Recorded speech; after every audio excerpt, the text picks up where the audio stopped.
Hello, hello. Good evening. Your old buddy Jeff here.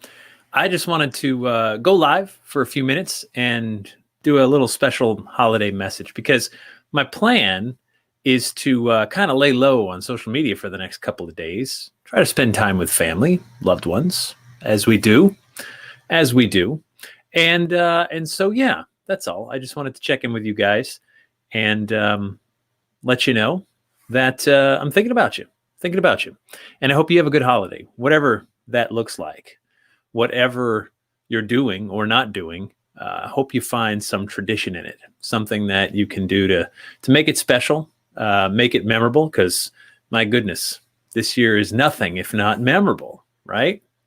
So yeah. So I wanted to say that I hope you and yours have a great Christmas if that's what you celebrate. If not, then get some Chinese food, watch a movie, and do what you got to do. But even though some of you may be alone or just with your pets for this holiday season, you're not alone, right? We're all connected in some way or another. So don't forget it. Don't forget it.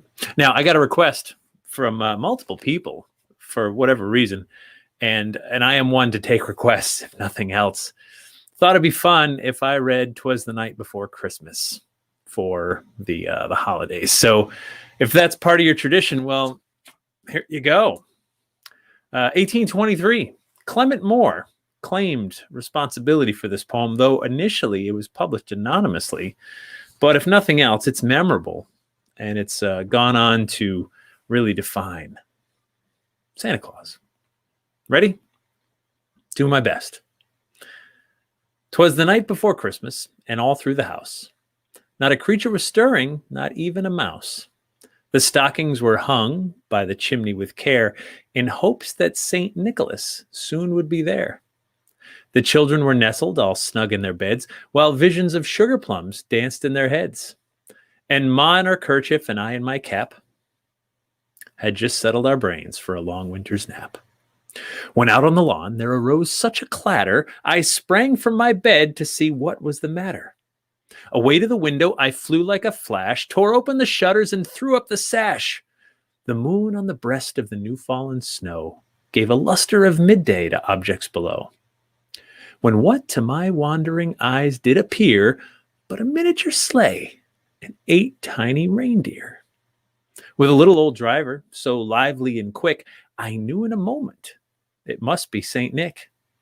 More rapid than eagles, his coursers they came, and he whistled and shouted and called them by name.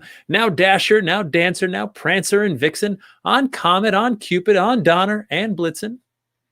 To the top of the porch, to the top of the wall, now dash away, dash away, dash away all. As leaves that before the wild hurricane fly, when they meet with an obstacle, mount to the sky, so up on the housetop the coursers they flew, with the sleigh full of toys, and St. Nicholas too. And then in a twinkling I heard on the roof the prancing and pawing of each little hoof. As I drew in my head and was turning around, down the chimney St. Nicholas came with a bound. He was dressed all in fur from his head to his foot, and his clothes were all tarnished with ashes and soot. A bundle of toys he had flung on his back, and he looked like a peddler just opening his pack. His eyes, how they twinkled, his dimples, how merry. His cheeks were like roses, his nose like a cherry. His droll little mouth was drawn up like a bow, and the beard on his chin was as white as the snow. The stump of a pipe he held tight in his teeth, and the smoke had encircled his head like a wreath. He had a broad face and a little round belly that shook when he laughed like a bowl full of jelly. He was chubby and plump, a right jolly old elf, and I laughed when I saw him in spite of myself.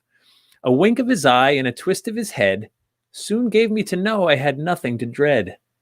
He spoke not a word, but went straight to his work and filled all the stockings, then turned with a jerk, and laying his finger aside of his nose, giving a nod, up the chimney he rose. He sprang to his sleigh, to his team gave a whistle, and away they all flew like the down of a thistle. But I heard him exclaim, as he drove out of sight, "Happy Christmas to all, and to all, a good night. I hope you guys have a good night. Good couple of nights. Appreciate you the whole year. We've been all stuck together doing these live streams, communicating through social media, through emails, and all kinds of other ways. But I appreciate you being part of my life in whatever way that is, whether you're just checking in once in a while or watching what I do or listening to the podcast, any old way, I appreciate it. Or if you've attended my lectures, very grateful for all of you. And the new year is coming, and you can bet I haven't been at rest. So I'm looking forward to all kinds of new hijinks and programs and content that we'll put together in the coming year. So please stay healthy, be smart, be kind to one another. And thank you. Thank you for all these messages. My goodness, look at them all just piling up. So yeah, thank you all. Really appreciate it. Have a good night. And if I may, also wish you a creepy Christmas. Read a ghost story Christmas Eve. I think it'd be good. All right.